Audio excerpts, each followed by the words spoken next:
All right, so it's your boy BT, Brendan Taylor, the untouchable True School Sports Empire. And guys, we're coming to you live and direct from the friendly confines of Norfolk, Virginia. You know, we got Pops back. A lot of y'all been asking and been telling me we need a Pops appearance. So we're gonna shoot a couple videos while we sit here and we wait to, you know, for the Keyshawn Davis Not Here Albright fight to start. Pops, first video we're gonna make. So, you know, I was recently in Vegas, Las Vegas, for the Benavidez Gilberto Zoldo Ramirez fight. He put on an electrifying performance. He stops Zoldo Ramirez to become a 3-division champion, unified cruiserweight champion, and he's looking like one of the best fighters in the world right now. From just how he carries himself to how the performance he's having. He looks like a guy that, to many people, is kind of the man to beat in and around the weight, you know, light heavyweight, cruiserweight. There's been talk about him fighting Usyk at heavyweight, but that's kind of preposterous right now. But the two big fights, I'll say 3 big fights. The 3 big fights for him in and around his weight class are Jai Opetaia, Dmitry Bivol, and Artur Beterbiev. So at this stage, at this current moment, what do you think about those fights? Give me your thoughts for each of those potential matchups. I think all the fights are credible fights for me, in my opinion, of Benavidez, because I've always felt that Benavidez, he's got that it factor to him. Yep.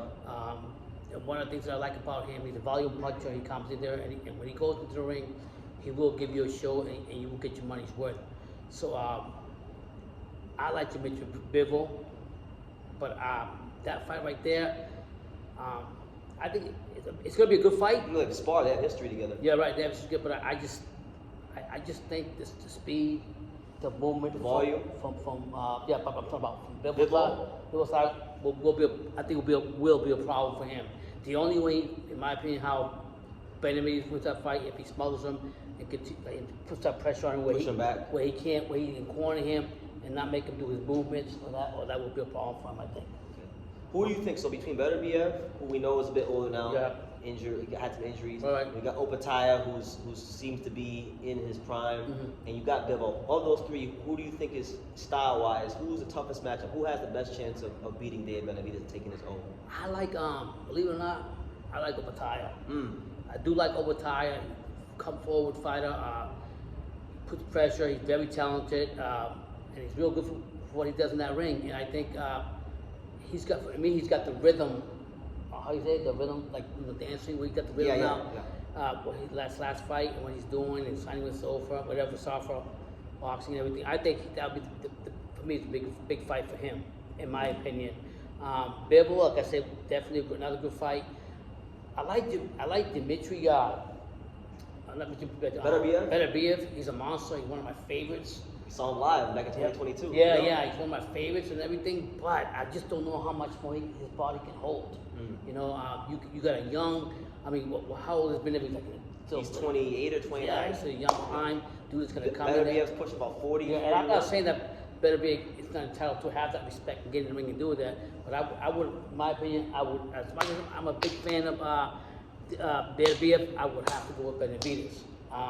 The only question I have about him fighting Opetaia is this bullshit with the Super boxing belts. Yeah, because now you got Opetaia before he even signed. It was like he wanted to fight Benavidez and all this, but now he has no power in his hand to go ahead and do that. There's a lot of roadblocks, red tape. Yeah, so it doesn't matter what Opetaia says. He tied his hands tied when he went into that agreement. You know what I mean? Now, if he took the 2 for 1 fight or something, okay, I can see that, but I think it should be long term. That would be the problem. The powers of Al Heyman, Dana White, PBC, can they make that fight? Involved too, right, and that if they can't make that fight, then bring on Bivol. Yeah, Bivol. I think Bivol, that'll be a great fight for him. And all David, what I really see from Benavidez is he just wants his flowers. He's just due. Yeah, he wants his flowers that he's been wanting for a long time. And why not test himself against him? How about the other guy I might think of a different class? Shiraz? Hamza Shiraz? That's 168. Okay. Now, I think one day Shiraz probably will be a light heavyweight. He's got the frame for it. Yeah. Right now, he's doing this thing. So right now it's his time. Brandon's always told me that timing is everything. Everything. So right now, Benavidez got it rolling. Why not? Why not go for the best they can do? Any of those fights are going to be good fights, though. I tell you. I personally still think, and maybe some of you guys will disagree, I still think, even though he's the oldest of the bunch, I still think the toughest fight is Beterbiev. Because Beterbiev is probably the only one of those three guys, I feel, that has the physical strength, the boxing skills, and the punching power to push David Benavidez back. I've not seen David, in my opinion. That's the only guy. Opetaia has firepower, but not enough for that. But I have not seen, like, literally anybody, like, I know Beterbiev dominates every fighter when he gets in there. He's going to get 100% knockout ratio, and he's a monster, and I love him to death.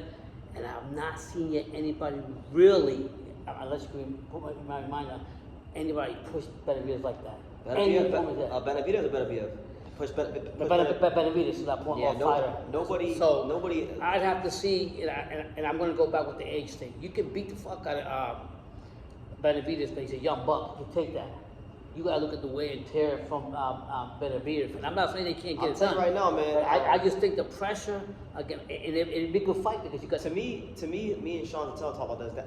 That's the most, like, you know, in UFC how they have the BMF title, the bad motherfucker title. Yeah. That right there is the BMF fight, but for boxing. I think the winner of that fight, you know, I'm not forget all the pound for pound boxing and nerd stuff. I'm talking about, like, who's the baddest motherfucker in the world. I feel like that fight would determine who really is the baddest. And I will say, I would have to agree with you on that point because both fighters are bad motherfuckers. I just think that they both have, like, a lot of sparring stories. So you hear the sparring partners talk about it. You understand these guys are special. And one thing that I would give Beterbiev, because he's still a monster, the way he trains. That motherfucker trains so crazy that I've never seen nobody do what he does, and he's still got that strength and everything, power. And also, keep in mind, he's from Chechnya. So. You know how that goes. Yeah, we already know. You sit there, but I would also say, Benavidez was young, hitting him. He gets cut easy. Beterbiev gets cut easy. He does. So for me, that would be a big problem if Benavidez goes in there and gets just a couple of shots. Just even if he just taps and breaks that little icing on the cake and make him bleed, it will be a problem throughout the fight. He would have to stop the pressure from Benavidez. I would pair Benavidez now or Beterbiev. I mean, obviously, like, you know, 3-4 years ago when this was a fight that was talked about, even 5 years ago when this fight was kind of mentioned, I was always favoring Beterbiev. At one point in time, I thought Beterbiev was going to be one of those guys in boxing that would retire undefeated. Oh, man. I'm still, you know, that shows you how great Bivol is, because I really thought Beterbiev would get out of here with his O altogether. But I would like to see that fight. Opetaia, he's got the firepower to do some things with Benavidez, but defensively, too leaky. Yeah. Too leaky. You know, when he fought Breedis, he had his jaw broken. He's had other fights where I've seen some defensive It's an open hole. leaks. Yeah. But who knows? Maybe if they fought, that might be the fight where he understands with that kind of danger, he tightens it up. Because sometimes a fighter doesn't fully tighten things up until they fight a fighter that gives them a reason to tighten it up. You know? Benavidez going to be that guy right now. He's got the momentum and everything. For me, I'm riding with the monster. Even at some fights, picked him against him. But right now, I'm a big fan of Beterbiev because he kicks ass when he goes in there. But I just think that age, and I could be wrong. That might be more motivated for him to do better. How many times we've seen fighters that have that power, to have that? But I think from all those gashes and everything, and I'm afraid that Benavidez is going to catch one too many, and that's going to be too much volume. Yeah. Too much volume. Too young. What was that fight where he had that big blood?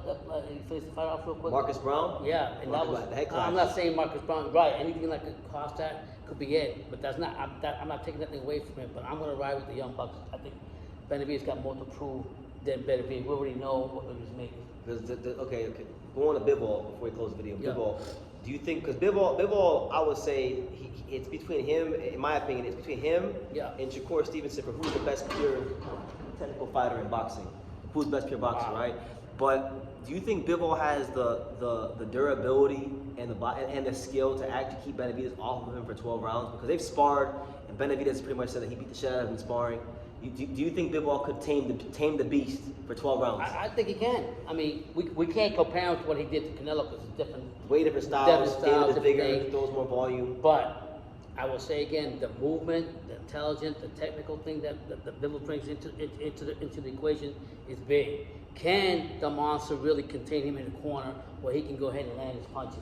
Or can Bivol slip away from those punches, come in and just jab himself and come in and tire him out? Because I've never really seen Benavidez very tired in a fight. Like maybe a war going at it, but not really tired. But a guy boxes him. Right. Because normally if a guy tries to box him, he closes the gap on you, he gets downhill, you get hit with 5, 6, all over crazy combinations. So that's not an interesting thing. But you'd have to look at how Bivol's moving in. I haven't seen him slow down, I'll tell you that. Yeah.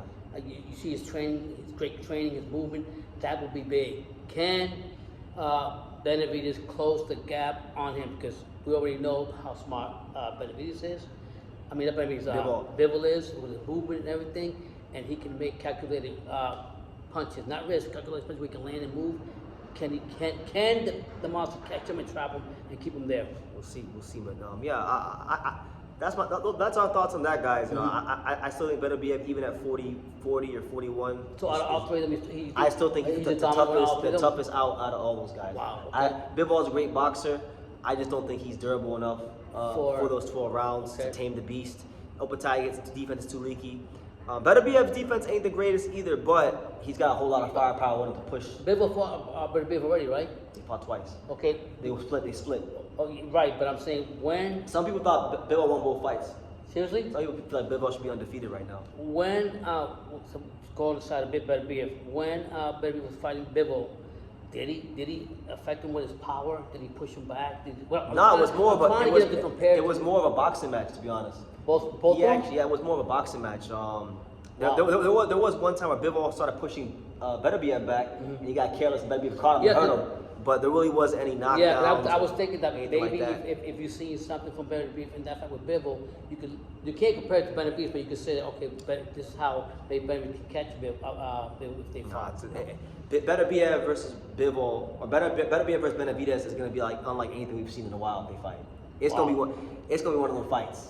That's gonna be a real. You want a real fight. You want action. That fight would deliver on action. If he can stay healthy, if he cannot open those whatever it's called, those blood gushes, and he becomes a monster anyway when that happens. So it favors him too. If Benavidez is going to touch right away, but I just think the output from Benavidez is too much. I've not seen him really get wobbled or something. We don't know until we see the fight. Yeah, the fight's for a reason. So y'all let us know what you think, man. Which one of them three between Opetaia, Bivol, and Beterbiev? Who has the best chance? And are you guys gonna pick any one of those three against Benavidez? Or do you have somebody else? If you have somebody else, maybe we missed. Let us know. Put us on game. Yep. Leave your comments down below, and we will see you in the next video.